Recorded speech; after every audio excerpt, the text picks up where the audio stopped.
अस्सलाम वालेकुम। Study time के साथ मैं हूं प्रोफेसर तफसीरुल इस्लाम और आज हम सेकेंड ईयर के इम्पोर्टेंट सीरीज में चैप्टर नंबर 25 जो क्वांटम फिजिक्स है उसके टॉपिक के फोटो इलेक्ट्रिक इफेक्ट की दूसरी वीडियो के साथ आज आपकी खिदमत में हाजिर हुए। तो आज हमने वीडियो में पढ़ना है Einstein explanation of photo electric effect. देखिए लास्ट वीडियो में हमने थ्रेशोल्ड फ्रीक्वेंसी डिस्कस की थी, सैचुरेशन करंट, स्टॉपिंग पोटेंशियल, लेकिन हर्ट्ज ने जो डिस्कवरी की थी अब वो हर्ट्ज एक्सप्लेन नहीं कर पाया था, तो एक्सप्लेन करने के लिए आइंस्टाइन को मैदान में आना पड़ा था। और आइंस्टाइन ने देखिए जो भी एक्सप्लेनेशन की वो बहुत सिंपल सी एक्सप्लेनेशन थी। पहले मैं आपको समझा देता हूँ फिर मैं लिखवा देता हूँ, ठीक। देखिए पहले क्या है, आइंस्टाइन की अगर एक्सप्लेनेशन दें, हर्ट्ज से ये कहा था कि इलेक्ट्रॉन मुसलसल एनर्जी एब्जॉर्ब कर रहे हैं, जबकि आइंस्टाइन ने कहा ऐसा नहीं है, क्योंकि आइंस्टाइन ने अपनी एक्सप्लेनेशन दी on the basis of quantum theory of light, according to which light consist of small packets of energy which are called, Einstein ने इनको फोटॉन्स का नाम दिया था, ठीक। तो इसने ये कहा कि पहले तो ये मेटल है और ये समझे, मैं समझाने के लिए बना रहा हूं, हकीकत में क्या हो, ये मेटल का बॉर्डर है। यानी कि अगर जब तक इलेक्ट्रॉन इस बॉर्डर के अंदर रहेगा तो फोटो इलेक्ट्रिक इफेक्ट नहीं होगा, जैसे ही वो इस बॉर्डर के बाहर जाएगा तो फोटो इलेक्ट्रिक इफेक्ट होगा। सही है। तो अब हम देखते हैं कि यहां पे सपोज ये एक मेटल है और इसके इलेक्ट्रॉन को निकलने के लिए 3 इलेक्ट्रॉन वोल्ट चाहिए। सही है। यानी कि इलेक्ट्रॉन को इस मेटल से निकलने के लिए 3 इलेक्ट्रॉन वोल्ट चाहिए। आइंस्टाइन ने इस एनर्जी को वर्क फंक्शन का नाम दिया और फाइ से डिवाइड किया। सही है, ठीक। पहला पॉइंट ये मतलब ये हो गया कि आइंस्टाइन ने ये एक्सप्लेनेशन दी कि वर्क फंक्शन हर मेटल का अलग अलग होता है। सोडियम का अलग होगा, पोटाशियम का अलग होगा, कैल्शियम का अलग होगा, सिल्वर का अलग होगा, हर मेटल का अलग अलग वर्क फंक्शन होता है। वो मिनिमम एनर्जी होती है जो उसको इलेक्ट्रॉन को बाहर जाने के लिए चाहिए। इसके बाद इसने कहा कि लाइट जो है वो पैकेट्स पे मुश्तमिल है, तो वो पैकेट्स कहलाते हैं photons. These packets are called photons और हर फोटॉन की एनर्जी होती है E is equal to H nu. हर फोटॉन की एनर्जी क्या होती है? E is equal to H nu. H क्या होता है? प्लैंक्स कांस्टेंट, एंड न्यू क्या है? फ्रीक्वेंसी। अब आइंस्टाइन ने जो एक्सप्लेनेशन दी, पहली तो ये हो गई कि हर पैकेट की लाइट जो है वो फोटॉन्स की शक्ल में। दूसरी है कि भाई बाहर निकलने के लिए मिनिमम एनर्जी चाहिए जिसको हम वर्क फंक्शन कहते हैं। तीसरा ये कहा कि एक वक्त में एक इलेक्ट्रॉन एक ही फोटोन एब्जॉर्ब कर सकता है, यानी कि ऐसा नहीं हो सकता कि एक इलेक्ट्रॉन ने दो दो तीन तीन फोटोन एब्जॉर्ब कर लिए, ये पॉसिबल नहीं है। यानी कि फोटोन का साइज और इलेक्ट्रॉन का साइज तकरीबन ऐसा है कि एक इलेक्ट्रॉन एक ही फोटोन को एब्जॉर्ब कर सकता है, एक से ज्यादा को एब्जॉर्ब करने की एबिलिटी नहीं है। अब अगर मैं कहूं ये फोटोन ये इलेक्ट्रॉन एब्जॉर्ब कर रहा है, अगर ये फोटोन की एनर्जी 2 इलेक्ट्रॉन वोल्ट हो, तो आप बताएं क्या फोटो इलेक्ट्रिक इफेक्ट होगा? ऑब्वियसली नहीं होगा, क्योंकि इसको बाहर निकलने के लिए 3 इलेक्ट्रॉन वोल्ट चाहिए, जबकि यहां पे जो इलेक्ट्रॉन वोल्ट है वो है 2 इलेक्ट्रॉन वोल्ट। समझ रहे हैं? तो इसका मतलब इस वक्त चाहे हम जितने भी फोटोन बम्बार्डमेंट कर दें, यानी कि जितने भी फोटोन भेज दें, इंटेंसिटी जितनी भी बढ़ा दें, इस फ्रीक्वेंसी पे फोटो इलेक्ट्रिक इफेक्ट नहीं होगा। सही। अब अगर ये 2 इलेक्ट्रॉन वोल्ट के बजाय अगर मैं कहूं कि ये 3 इलेक्ट्रॉन वोल्ट। अब क्या होगा? यस, फोटो इलेक्ट्रिक इफेक्ट होगा, लेकिन ये सिर्फ बाहर चला जाएगा यहां पे, ठीक। और इस वक्त की जो फ्रीक्वेंसी होगी उसको हम कहेंगे थ्रेशोल्ड फ्रीक्वेंसी, और उस वक्त की जो एनर्जी होगी वो होगी E is to H nu not.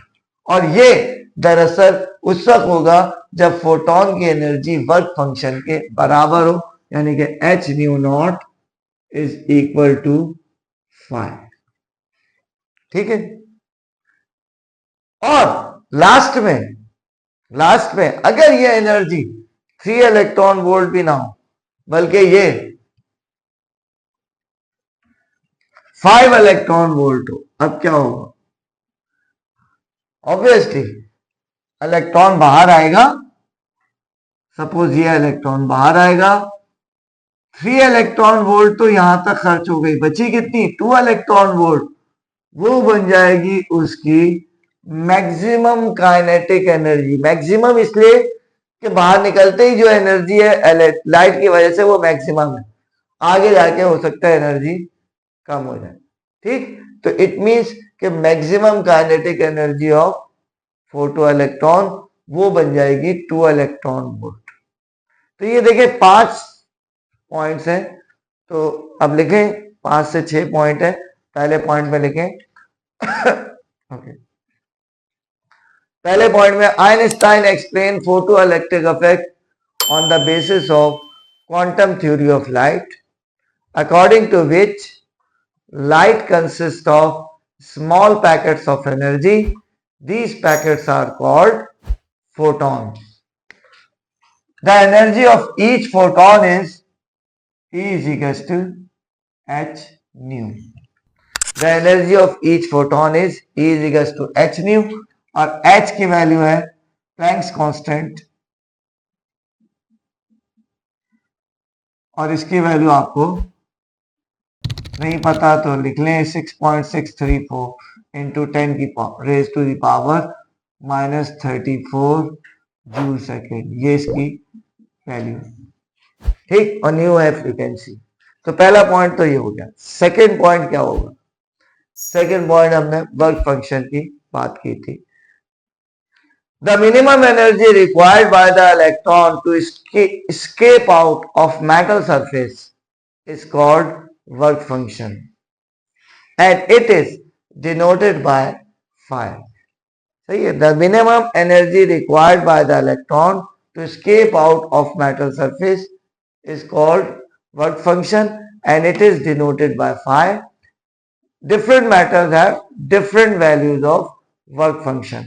Her metal की वर्क फंक्शन अलग अलग होता है, और इसको हम phi से रिप्रेजेंट करते हैं। तो 2 पॉइंट हो गया। पहले में हमने फोटोन की बात कर ली, दूसरे में हमने वर्क फंक्शन की बात कर ली, तीसरे में हमने वही बात की थी कि एक वक्त में एक ही फोटोन एब्जॉर्ब करेगा। तो लिखेंगे an electron absorb a single photon और नन एट अ टाइम, यानी कि एक वक्त में एक इलेक्ट्रॉन एक ही फोटोन को एब्जॉर्ब करेगा, या एक भी नहीं। अगर उससे कोलिजन नहीं होगा तो वो एब्जॉर्ब नहीं कर पाएगा, और कोलिजन होगा तो वो एक फोटोन को एब्जॉर्ब कर सकता है, ठीक। तो तीसरा पॉइंट हमारा ये। चौथा पॉइंट, अब वही है कि अगर कम होगा तो क्या होगा, बराबर होगा तो क्या होगा, ज्यादा होगा तो क्या होगा। उसके बाद आइंस्टाइन की इक्वेशन। तो अब लिखेंगे if the energy of incident photon is less than work function, it means h nu is less than phi, then photoelectric effect does not occur. यानी कि अगर इसकी एनर्जी phi से कम होगी तो फोटो इलेक्ट्रिक इफेक्ट नहीं होगा, वो जो हमने बात की थी 2 इलेक्ट्रॉन वोल्ट की, ठीक। Fifth point, if the energy of incident photon is equal to work function, then the frequency is called threshold frequency and the wavelength is called cut off wavelength. यानी कि अगर हम कहें कि जब दोनों बराबर हैं तो उस वक्त की फ्रीक्वेंसी को हम न्यू नॉट कहेंगे, दोनों बराबर है। और ये न्यू नॉट क्या है? New naught is the threshold frequency.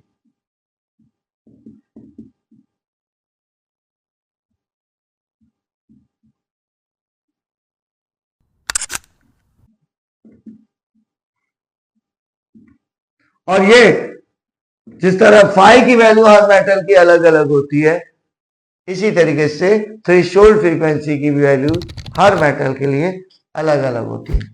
Sixth और लास्ट पॉइंट है, उसके बाद हम आइंस्टाइन इक्वेशन पढ़ते हैं। सिक्स्थ और लास्ट पॉइंट ये है कि अगर एनर्जी ज्यादा होगी तो क्या होगा? हमने वही बात की कि रिमेनिंग एनर्जी किसमें बन जाएगी? कन्वर्ट हो जाएगी मैक्सिमम काइनेटिक एनर्जी। क्या लिखेंगे? If the energy of incident photon is greater then work function,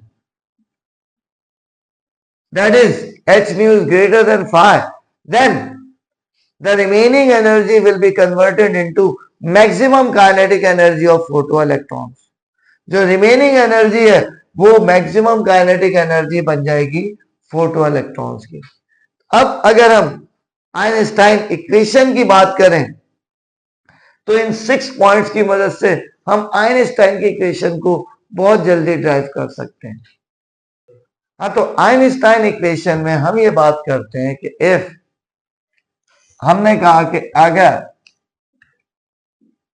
h nu greater than phi है तो बगिया एनर्जी किसमें कन्वर्ट हो गई भाई? कि अगर हमें फाई की वैल्यू 3 इलेक्ट्रॉन वोल्ट है, 5 इलेक्ट्रॉन वोल्ट आ रहा है, तो 2 इलेक्ट्रॉन वोल्ट काइनेटिक एनर्जी बन जाएगी। इट मींस, तो अकॉर्डिंग टू आइंस्टाइन एक्सप्लेनेशन, पहले इसके बाद लिखेंगे according to Einstein explanation, if h nu is greater than phi then h nu minus phi ये बन जाएगी मैक्सिमम काइनेटिक एनर्जी।